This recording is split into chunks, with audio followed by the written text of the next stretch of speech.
Hi, good morning, everyone. My name is Edgar Collado, and I'm here with Tobias Financial Advisors, and joined today by Marianella Collado, our CEO and one of our senior advisors. Thank you for joining us today. We're here today to talk to you about college savings plans and college savings options. We get a lot of questions around what the best way to save for our child or grandchild's college. And hopefully we'll during this chat, we'll have an opportunity to answer some of your questions and talk about a couple of the different options that are available to you. So thank you everyone for joining. Welcome and welcome, Mela. Good morning, everyone. Excited to chat with you all about the different college savings plan, pros and cons. So get ready to have some fun this morning. Thank you. Before we get started, as usual, just our standard disclosure that any information that's shared in this webinar is general in nature, not meant to be specific recommendation to any specific individual. If you do have any questions or are wondering if a solution is right for you or not, then we recommend that you consult your advisor, your CPA, or other professional. So just to get started, Nella, I guess, why don't we talk a little bit about just more generally and broadly, why college planning is even more important today than maybe it's been in the past, given what we're seeing in the landscape. Exactly. So I think the best way to put a framework around this is kind of looking at the cost of the college education compared to the cost of other things. So actually, this is a really good slide, just kind of showing that since 1983, the cumulative increase in college cost has been 822%. So, which is an average annualized increase of 6%. And when we compare that to the cost of other things, you'll see that it's pretty significant. Hence why college planning should, if you have little kids, grandkids, I mean, this is something that should definitely be a conversation around how we're going to cover the cost of college. And we're seeing the impact of not doing college planning with the rising level of student debt.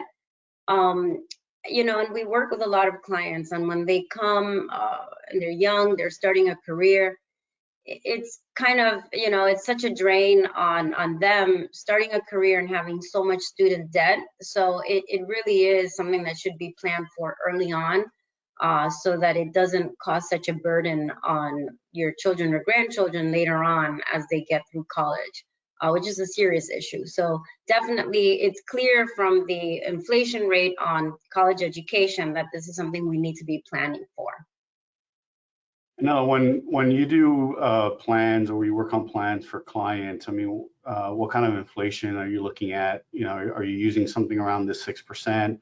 How do you help them decide, private versus public and the costs associated with going to school? Let's say they have a newborn or a child under 5 years old. How do you really plan for that? So these are two separate side-by-side analysis. When we're working with clients, we're generally looking at retirement planning first. We kind of go under the premise that you have to make sure that your financial security is there first, and then we look at other opportunities, including making gifts for college savings. So on our traditional sort of retirement planning, we're looking at maybe a 3% inflation rate for regular cost of living, and that's across the board. But when we run college savings analysis, we are looking at the inflation rate for either private or public school, in-state, out-of-state. So we tend to run it all different ways just to give the client some sort of a framework on what the cost of college could be, depending on what they're envisioning for their child. And not every child is going to choose to go to the same school. But I think when we run our college savings analysis, we like to show what it could look like depending on the different routes that the student might be taking. So it really is driven by national data and statistics when we run the in-state, out-of-state, private, and public schools. So that will depend. It'll all vary based on historical averages.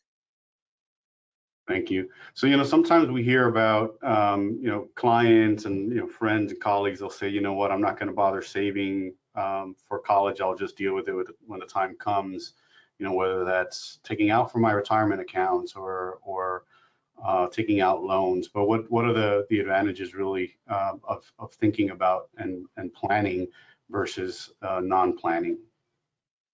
Well, it's like everything. It's better to be prepared for the worst and plan for the best. I mean, that's with anything in life. But really, the advantages is that there are different tools to save for college. And so taking advantage of the different tools will really make that savings be a little bit more powerful, right? Tax efficient growth, tax-free withdrawals. So the biggest benefit to planning early is you've included that in your cash flow. You maybe might think about other things that you may not want to spend so much on, just so that we can factor in the college savings, but also just taking advantage of the different types of savings accounts that are there, which will kind of go into it. So the earlier you start, the better, right? So if you think about us, right, as soon as we had a child was born, as soon as we got that social security number, the first thing we did is open up a 529 plan, even if it's just putting small dollar amounts in there. And we just see that power of compound growth, which when you pair that with tax deferred growth is really where you start seeing the power of not only starting early, but doing the savings in these tax advantaged accounts. So the earlier you start, the more that you'll be able to grow the college savings account. So it's all about planning. I think just fitting it in and understanding the implications, whether you're comfortable, if that's going to come from your own retirement accounts, as long as you're still able to meet all of your needs. But I think it would just be a lost opportunity to not take advantage of the types of savings accounts that are designed for college savings.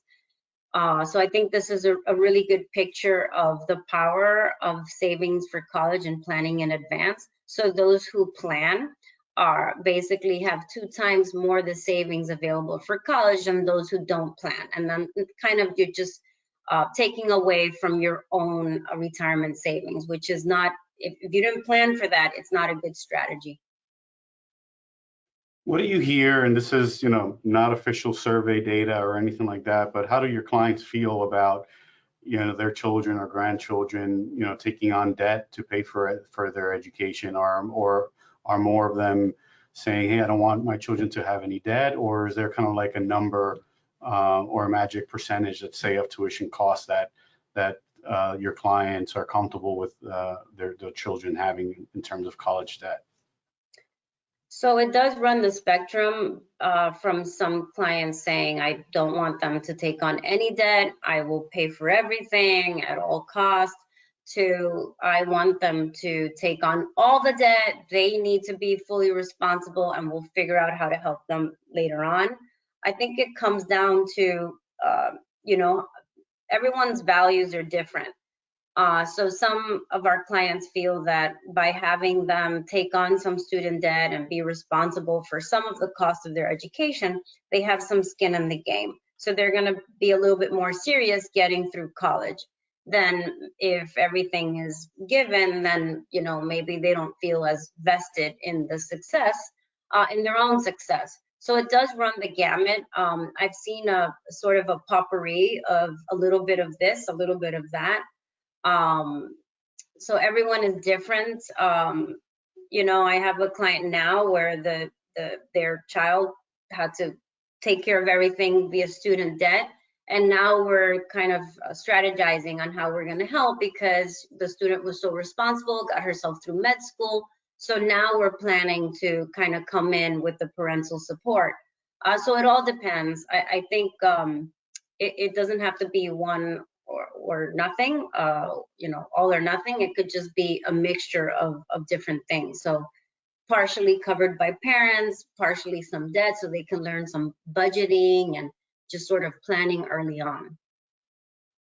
Good, good. So tell us about some of the different options. I know you get questions about, do I do a 529 or are there other options there for savings for college? Yeah, there are many, and actually, if you go to the next slide, we're going to see a couple of the, I guess, the most popular ones. So typically, parents will start with a custodial account. So we'll go over that one. That's, in their mind, that's the easiest. You could set it up at any bank or even have a custodial brokerage account. And this is all well and good, except a couple of things that kind of we run into some hiccups with these custodial type accounts. They're taxable. So if it's a brokerage custodial account and there are dividends, and the dividends exceed certain dollar amounts, now there might be some filing requirements for the minor child. So all of the income earned in these custodial accounts are currently taxable. The other thing that is a major drawback for parents is that these accounts become property of the child when they reach age of majority. And so if the bulk of your savings took place in a custodial account, what sometimes our clients may find themselves in is that when the child reaches 18 or 21, maybe there's 50,000, 100,000. I've had situations where these custodial accounts can grow as large as 300,000. Now, do they want an 18 or 21-year-old with that much money in their hands that don't necessarily, those funds don't necessarily have to be used for college? So the pluses are that they're easy, anyone can make a gift to the child and it gets deposited into the custodial account, but it does become property of the child at 18 or 21, and they can use it as they please.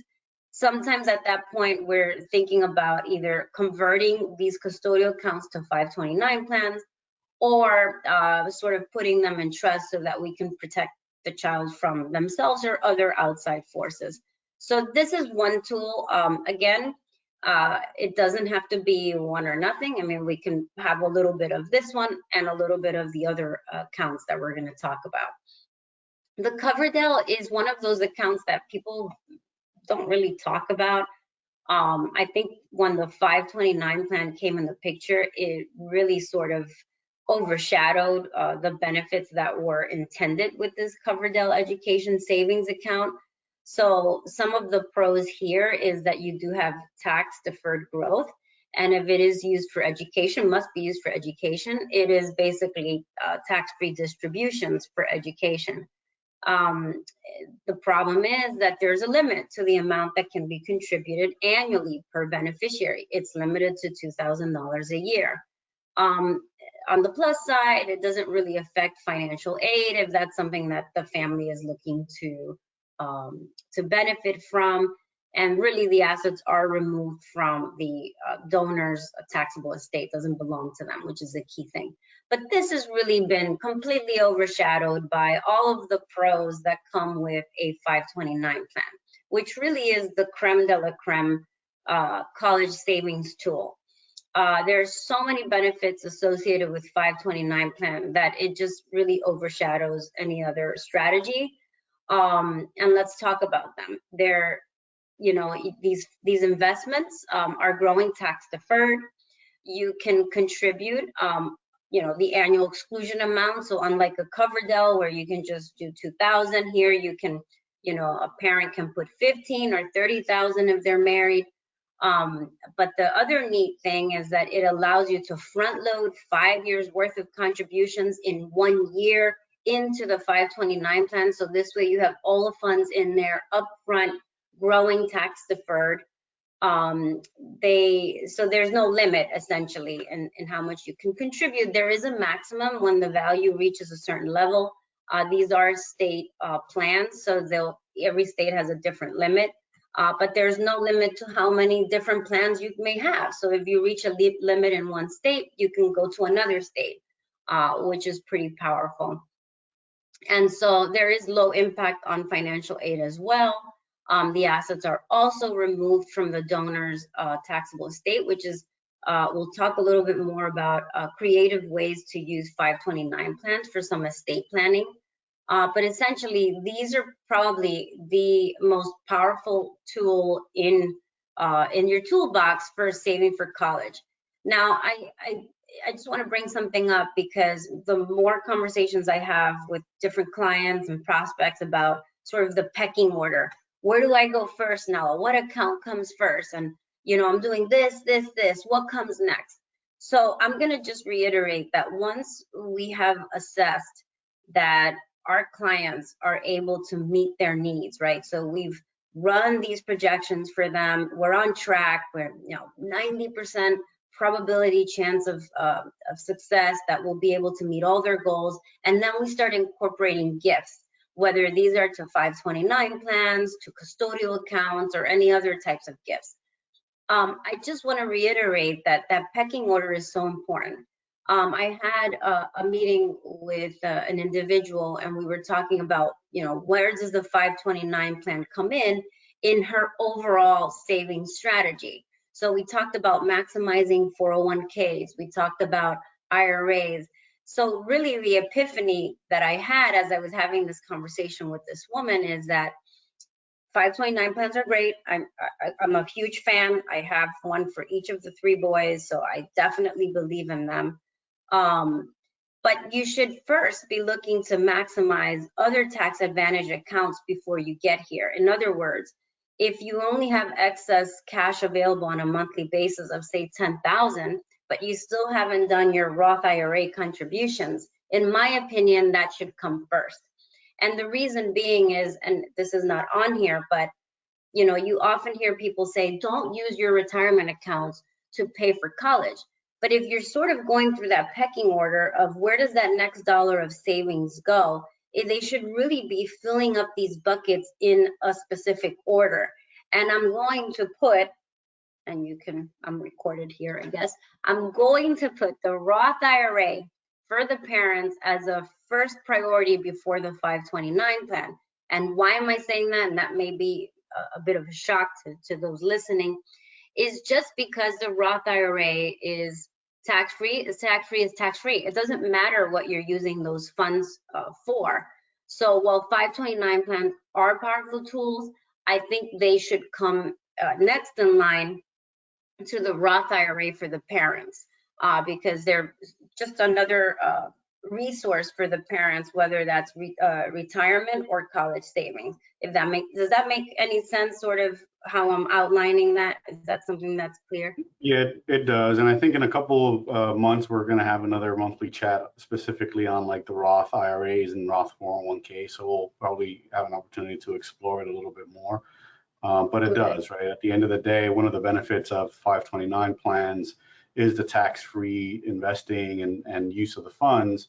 But with the Roth IRA, you have that same tax benefit, but you can use the funds for anything.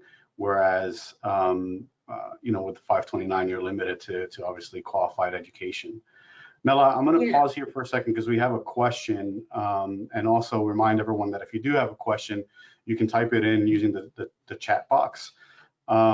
So, in Florida, prepaid tuition plans are really popular, and obviously other states have that as well. What are your thoughts on using, or maybe you can explain a little bit what the prepaid tuition plans are, and then also your thoughts on using that versus a 529 or any other investment option? Yeah, and I was going to bring that up. Usually the comparison is, do I do a tuition prepaid plan or a college saving? The prepaid plans are great, and I think the analysis on whether to choose one over the other is going to be driven by how you're planning to save. So maybe if they're smaller amounts, the prepaid plan might appear to be a more attractive route. Whereas if you're planning to do a lump sum, 15,000 upfront into the child's 529 plan, then you might find that when you're running these forward-looking projections, the 529 plan will far outperform the benefits of a prepaid. And just to bring it back, so what is a prepaid? So here in Florida, we have the Florida prepaid plan, which allows you to buy the tuition credits based on today's dollars. So they're very flexible. You can buy a 2-year college or university plan, a 4-year college or university plan. You can even buy some credits to cover dorm, room and dorm for the first year and second year, whatever you'd like. That's all well and good. The problem that I'm seeing is that folks that bought these things 20 years ago and are now having college age kids, these kids are not going to a Florida school. So they're really a home run if your child does stay in the state that you bought the prepaid plan for. Because if they're going to another state, another school, essentially what happens is that you're getting your dollars. You can do one of two things. You can have the Florida prepaid plan send the monies that they would have used had the student gone to a Florida school and apply it towards the tuition in that other school. So I'm going to just use NYU as an example. So our oldest child is always mentioning that he's going to NYU because he wants to follow in dad's footsteps. So if he ends up going to NYU and we had a Florida prepaid, what would happen is that the Florida prepaid plan would basically, if he's taking 15 credits, they would send the cost of 15 credits based on what it would have cost here in the state of Florida and just apply it to the tuition at NYU. But we both know that we'll barely put a dent on the cost of NYU compared to possibly a Florida school. So the other hiccup that we often have is I have a client who got a full scholarship. All right, well, now what do? Florida prepaid, we can basically just get our money back with very little interest. So there are a lot of pros to it in that it almost takes care of the bill. You're taking it early, it's out of the way. But if the student ends up not going to a Florida school, there are a lot of drawbacks because the 529 plan, the other flexibility with it is that you can change the beneficiaries. You can take distributions that are not necessarily for college, but you would have grown that account based on market performance, right? So you pick your allocation. That may have grown at a rate of 11% a year since you first set it up, whereas the prepaid plan is essentially only growing at a rate of inflation for Florida schools. So if Florida school inflation rate was 6%, that's essentially what that account grew to. Whereas if you invested it, and we're always looking at that for our kids, if you invested it aggressively, that could have experienced an 11 or 12% annualized growth. So that to me is a little bit of a drawback, but I think it's still worth exploring the benefits depending on how you're looking to fund them. Yeah, and let's hope the Collado kids don't go to NYU and can stay in the state of Florida, take advantage of the lower tuition. So you mentioned estate planning with 529 plans. I know that that's something that you guys typically explore with your clients. Can you talk a little bit more about that and also maybe some of the other advantages of a 529? Right. So the other thing that makes these 529 plans so attractive is that, we talked about the custodial accounts, how at age 18 or 21, the child basically owns the account, where with 529 plans, if you set up a 529 plan for your child, you are the account owner. You remain the account owner. When you pass, you may name a successor owner. But really, the kid may only become the owner of their own 529 plan after both parents have deceased. So the reason why we're looking at 529 plans in a bit of a out of the box sort of way is that, especially now, right, everyone's concerned that not only do we have the upcoming sunset of the current estate tax exemptions in 2026, which is going to drop that estate tax exemption from $11 million per person to $6 million. But we also have the possibility that we'll have some tax reform under Biden. And the discussion is that the exemption would drop even further from not just 11 to 6, but 6 to 3.5. And so I think it is in everyone's best interest, if you're sort of around that realm of potentially having a taxable estate, to consider a 529 plan as an just kind of interesting estate planning strategy. And the reason being is that you can set these up, as I mentioned, you can set them up for all your grandchildren, your kids, even if they're done with college. and you transfer in. Remember, we said you can do 5 years worth of contributions in 1 year. So let's say a married couple, they set one up for each of their 3 kids. They can do 150,000 to each 529 plan for their 3 children, even though they may have already finished school. And the beauty of this is now those assets are out of your estate. But let's say in 30 years, we find ourselves in a cash crunch for whatever reason, or we don't need to worry about the exemption anymore. Those assets are still the client's assets. So even though they set up the 529 plan for their children or grandchildren, they're still the owner, and they can pull back or claw back those funds back for their own use. So people say to me, but you just said that the real benefit is that when you use 529 plans for education expenses, the withdrawals are tax-free. True. So if you don't use those funds for qualified education expenses, what will happen is you'll basically be paying tax on the earnings and a 10% penalty on those earnings. But if you're avoiding a 40% tax, then I think a 10% earnings is more than digestible. And the other thing is, if you would have experienced 10 or 20 years of tax deferred growth, that pretty much more than makes up for a 10% penalty. So I think it's worth exploring. Very, very powerful tool. I think that was the only, oh, I did want to mention, so folks, when you make a contribution into a 529 plan, generally, depending on where you live, you don't really get a tax deduction for your contributions, except certain states do. Virginia is one, New York, which is why for us, at that time, we both worked in New York, so we ended up setting up New York 529 plans just because we received the benefit of the contributions. We got a deduction on our New York tax return for those contributions to the 529 plan. So that's the other thing that, so in those cases, you're getting a state income tax deduction, it's growing tax deferred, and then it'll be tax-free when used for the qualified education expenses. Good, thank you. I'm going to pause again and remind everyone that if you have any questions, you can feel free to go ahead and ask those. So Nella, we just have 3 minutes left, and I want to be respectful of everyone's time, but you know, there's other ways that people can consider paying for let's say college education. I know that you guys don't necessarily recommend all of these all the time, but maybe you can kind of touch, I think you talked about the Roth IRA, but some of the other options that have come up in the past with clients, you know, whether that's life insurance, home equity, or other loans. Any pros, cons there that people should really be focused on?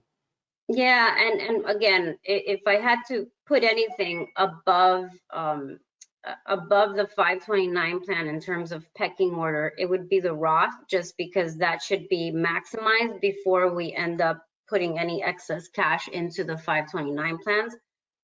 So to me, this one is a no-brainer to first fill that Roth IRA bucket first.